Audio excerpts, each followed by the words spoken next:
الحمدللہ رمضان المبارک کا پہلا روزہ آج ہم نے اللہ کی توفیق سے رکھا ہے۔ تمام مسلمان موحدین کو رمضان کی آمد مبارک ہو۔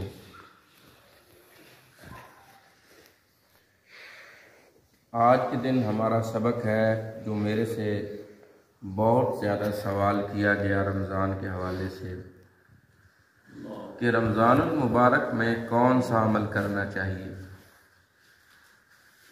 کل 20 لوگوں نے رابطہ کیا تو ہمیں کوئی بھی شرعی کام ہو اس میں دیکھنا چاہیے کہ اللہ کا قرآن کیا کہتا ہے، رسول اکرم صلی اللہ علیہ وسلم آپ کی سیرت طیبہ ہمیں کس چیز کا درس دیتی ہے۔ تو آپ صلی اللہ علیہ وسلم کی زندگی بھی دیکھیں اور قرآن بھی۔ قرآن نے بتایا شہر رمضان الذی انزل فیہ القرآن، کہ رمضان اور قرآن کی آپس میں بڑی نسبت ہے۔ تو رمضان میں جس طرح رمضان کے اعمال کا اہتمام کرنا چاہیے، ایسے ہی قرآن کی تلاوت کا بھی اہتمام کرنا چاہیے۔ اور اگر اس سے صحیح آگے حقیقتاً رمضان کے اندر قرآن کی طرف آنا ہے تو رمضان کے مہینے میں قرآن کی سمجھ حاصل کرنے کی کوشش کرنی چاہیے۔ پاکستان کے اندر اشاعت التوحید و سنہ کے تقریباً 400 سے زیادہ مراکز میں دورہ تفسیر القرآن چل رہا ہے، جس میں آپ کا یہ ادارہ جسے جامعہ عباسیہ کہتے ہیں، اس کے اندر بھی یہ چل رہا ہے۔ تو یہ اس سے بھی بڑی چیز ہے۔ استاد غلام اللہ صاحب پڑھاتے ہیں، اخکر بھی کچھ تھوڑا سا سبق پڑھا دیتا ہے۔ پڑھانے والے نے تو پڑھا دینا ہے، اپنا فرض ادا کر دینا ہے۔ تو یہ ہمارا کام ہے کہ ہم اس علم کو حاصل کر لیں۔ تو قرآن، رمضان اور قرآن کی نسبت ہے۔ رمضان میں سب سے بڑا عمل جو ہمیں قرآن نے بتایا ہے وہ یہ ہے کہ قرآن کو پڑھو اور اس کو سمجھو۔ آپ صلی اللہ علیہ وسلم نے فرمایا رمضان اور قرآن سفارش کرنے والے ہیں۔ دیکھو وہاں بھی آپ نے دونوں کو جمع کر دیا کہ رمضان نے بھی انسان کی سفارش کرنی ہے اور قرآن نے بھی سفارش کرنی ہے۔ ہم سیرت طیبہ دیکھیں تو 3 عمل ملتے ہیں رمضان میں۔ آپ صلی اللہ علیہ وسلم کثرت کے ساتھ 3 عمل کیا کرتے تھے۔ نوافل کی ادائیگی، کثرت سے زیادہ نوافل پڑھیں۔ دوسرا عمل قرآن کی زیادہ سے زیادہ تلاوت کریں۔ اور تیسرا عمل صدقہ کریں، زیادہ نہیں، روزانہ 1 روپیہ، 10 روپے، 50 روپے، 100 روپے۔ اب چھوٹے جو عمر کے لڑکے ہیں یا لوگ ہیں وہ یہ سمجھے جی یہ بڑوں نے کرنا ہے، نہیں۔ صدقہ جو ہے وہ چھوٹا بچہ بھی کر سکتا ہے، طالب علم بھی کر سکتا ہے، عام آدمی بھی کر سکتے ہیں۔ صدقے کا بہت زیادہ فائدہ۔ 3 عمل ہیں، قرآن کی تلاوت کریں، نوافل پڑھیں، تیسرا عمل کیا ہے؟ صدقہ کریں۔ اما عائشہ رضی اللہ عنہ فرماتی ہیں کہ نبی علیہ الصلوۃ والسلام ویسے بھی بڑے سخی ہوتے تھے، لیکن جب رمضان آتا تو میں ان الفاظ کو اپنے الفاظ میں آپ کے سامنے رد پیش کرنا چاہتا ہوں کہ یوں سمجھیں کہ مدینہ منورہ رمضان المبارک میں آپ کی سخاوت کی خوشبو سے معطر ہو جاتا، اتنی زیادہ آپ سخاوت کرتے ہیں۔ 3 عمل ہمیں ملے آپ صلی اللہ علیہ وسلم کی سیرت سے: قرآن کی تلاوت کرنا، کثرت سے نوافل پڑھنا، تیسرا عمل کیا ہے؟ صدقہ کرنا۔ اب کوئی آپ کو وظیفہ بتائے جی فلاں پڑھو فلاں پڑھو، بھائی دیکھیں جو کام میرے مصطفیٰ نے کیا ہے، میرا مصطفیٰ بھی بڑا مبارک، آپ کی زندگی بھی مبارک، آپ کے تمام اعمال بھی مبارک، آپ کی سنت بھی مبارک، آپ کے طریقے بھی مبارک، اور آپ کے طریقوں پر عمل کرنے والے کی زندگی کے اندر برکتیں آ جاتی ہیں۔ ساتھ ایک اور چیز بطور مشورہ عرض کرنا چاہتا ہوں، 3 گھنٹے خاص کریں اللہ کے قرآن کے لیے رمضان میں۔ 3 گھنٹے مشکل بھی نہیں ہے۔ یہ 3 وقت ایسے ہیں کہ وہ وقت ویسے ہی انسان دنیا کی مشغولیت سے فارغ ہوتا ہے۔ رمضان میں 3 گھنٹے آپ نکالیں، کس کے لیے؟ اللہ کے لیے۔ اور وہ 3 گھنٹے وہ ہیں ویسے ہی انسان دنیا کے مشاغل سے کیا ہوتا ہے؟ فارغ ہوتا ہے۔ پہلا گھنٹہ آپ رکھیں فجر کی نماز سے لے کر طلوع آفتاب تک۔ ہم کیا کرتے ہیں؟ ہم دیکھ لیں ہمارا معمول کیا ہے۔ اب ہمیں سونے کی فکر ہے، سارا سال جو سوتے ہیں یار، یہ رمضان ہے، اس کی قیمتی گھڑیاں ہیں۔ اب دن کو آپ کوشش کریں نا کہ آپ اپنا کام چھوڑ کے مسجد میں ہیں تو نہیں آ سکتے۔ اب آپ مسجد میں آئے ہوئے ہیں، ماشاءاللہ الحمدللہ، صبح کی نماز پڑھی، نماز کے بعد یہاں چل درس ہوتا ہے، درس کے بعد 1 گھنٹہ آپ مسجد کو دیں، قرآن کی تلاوت کریں، کچھ اعمال سیکھیں، نماز اپنی درست کریں، اور جو چیز آپ کو مسائل جو آپ کو نہیں معلوم اس کے بارے میں معلوم کریں۔ میں ادھر ہوں اور اساتذہ ہیں، باقی جہاں بھی آپ ہوں، تو پہلا وقت کون سا ہے؟ فجر کی نماز کے بعد طلوع آفتاب تک 1 گھنٹہ۔ دوسرا گھنٹہ پورا نہ کریں، آدھا کر لیں، افطاری کا ٹائم، وہ بڑا قیمتی وقت ہے۔ ہم اس کو زیادہ وقت اس وقت میں کیلے کاٹنے میں، فروٹ کاٹنے میں، پکوڑے بنانے میں، اچھی بات ہے بنائیں، اللہ کی نعمتیں ہیں، لیکن جو قیمتی چیز وہ یہ ہے کہ وہ دعا کا ٹائم۔ میں ایک مثال دیتا ہوں۔ ایک بندہ نا میرے پاس آتا ہے، وہ صبح سے شام تک کہتا ہے استاد جی میں لینا کچھ نہیں، بس میں آپ کے لیے کچھ کام کرتا ہوں۔ وہ مدرسے کا کام کر رہا ہے، ہمارا کو کام کر رہا ہے، جب شام تک وہ کام کرتا ہے، وہ کیا کہتا ہے میں نے لینا کچھ نہیں ہے، بس آپ کی محبت کے لیے میں کام کر رہا ہوں۔ اب آپ خود سوچیں، ہر بندہ سوچے کہ شام تک ہمارے دل میں اس کے لیے کیا کیفیت ہوگی، کتنی محبتیں ہوں گی، کتنی چاہتے ہوں گی۔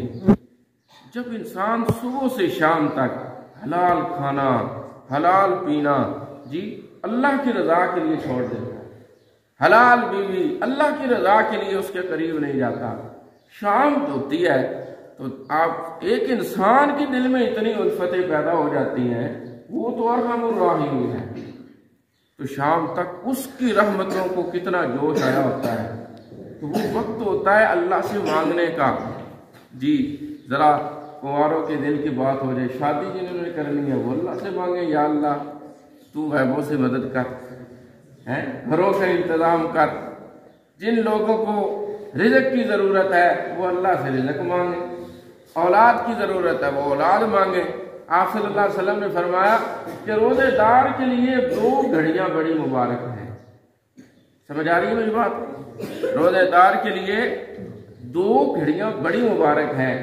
ایک گھڑی جب وہ روزہ افطار کرتا ہے، ایک وہ گھڑی جب وہ روزہ افطار کرتا ہے، اور دوسری وہ گھڑی جب وہ اللہ کو قیامت والے دن ملاقات کرے۔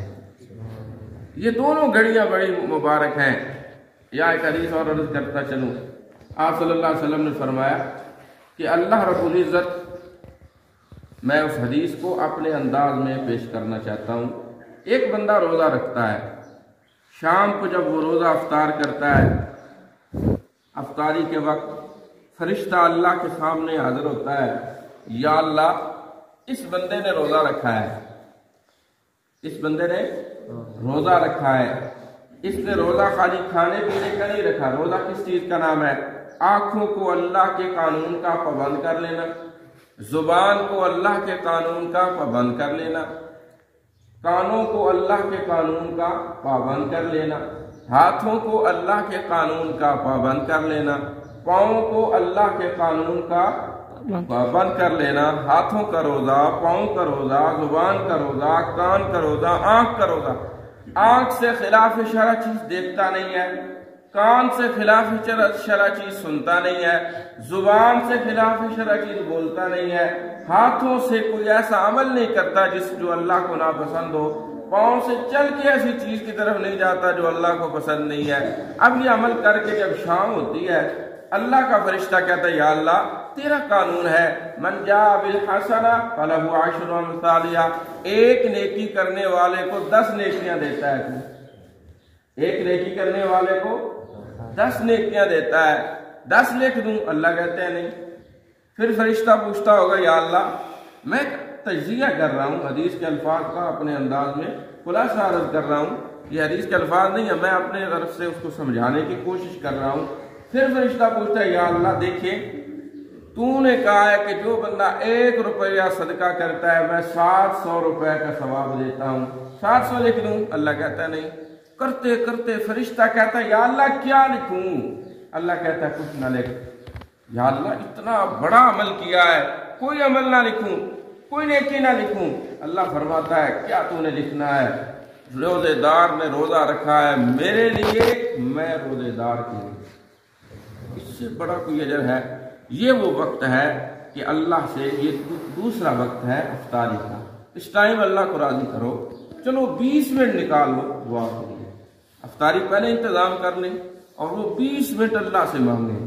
اور تیسرا وقت ہے تہجد کا، یار اس وقت بھی ہم اٹھے ہوتے ہیں سحری کے لیے، تینوں وقت بڑے آسان ہیں، کوئی مشکل بھی نہیں ہے، یہ تینوں وقت ہم نے ویسے ہی نکالے ہوتے ہیں اللہ کے لیے، جہاں بھی ہوں افطاری کے لیے بھی ہم آتے ہیں، جہاں بھی ہوں فجر کی نماز کی کوشش کرتے ہیں۔ اور تیسرا وقت ہے فجر کا، وہاں ایک حدیث سنیں پھر بات ختم کرتے ہیں۔ آپ صلی اللہ علیہ وسلم نے فرمایا جب رات کا آخری وقت ہوتا ہے نا، بالکل جب رات ختم ہونے کو آتی ہے، سحری کا ٹائم قریب ہوتا ہے، تو اللہ رب العزت آسمان دنیا پہ آ کر اعلان فرماتے ہیں حل من مستغفر فاغفر لہ، ہے دنیا میں مجھ سے کوئی معافی مانگنے والا میں اسے معاف کر دوں، ہے دنیا میں مجھ سے کوئی رزق مانگنے والا میں اسے اس کی جھولیاں رزق سے بھر دوں، ہے دنیا میں کوئی ایسا انسان جس کی کوئی طلب ہو میں اس کے تمام مطالبے پورے کر دوں۔ رمضان بھی ہے اور رحمت کا اعلان بھی ہے، تو اس وقت کیا کرنا چاہیے؟ 1 گھنٹہ اللہ کو دے دیں۔ 2.5 گھنٹے میں نے آپ کے سامنے عرض کیے ہیں، فجر کی نماز سے لے کر طلوع آفتاب تک آدھا گھنٹہ نکال لیں، اس وقت افطاری کے ٹائم دعا کے لیے۔ تیسرا 1 گھنٹہ نکال لیں سحری کے وقت، یہ 3 گھنٹے اللہ کو دے دیں۔ ویسے بھی دنیا کو کوئی کام تو ہم نے اس ٹائم کرنا نہیں ہوتا، تو ہم اللہ کو یہ ٹائم دے دیں۔ اور آخر میں تسبیحات کون سی کرنی چاہیے؟ میں عرض کرتا ہوں، آپ صلی اللہ علیہ وسلم نے صحابی سے پوچھا کتنی دعا میں درود کتنا پڑتا ہے؟ اس نے کہا جی 1/4 حصہ۔ پھر اس نے کہا جی نصف، کرتے کرتے اس نے کہا جی میں سارے ہی درود پڑھوں گا۔ آپ نے فرمایا تو میرے پہ درود پڑھتا رہے گا، اللہ تیرا کام کرتا رہے گا۔ اور دوسرا آپ نے فرمایا طوبیٰ لمن وجد فی صحیفتہ استغفارا کثیرا، اس بندے کے لیے خوشخبری ہے جس کے صحیفے میں استغفار بہت زیادہ ہو۔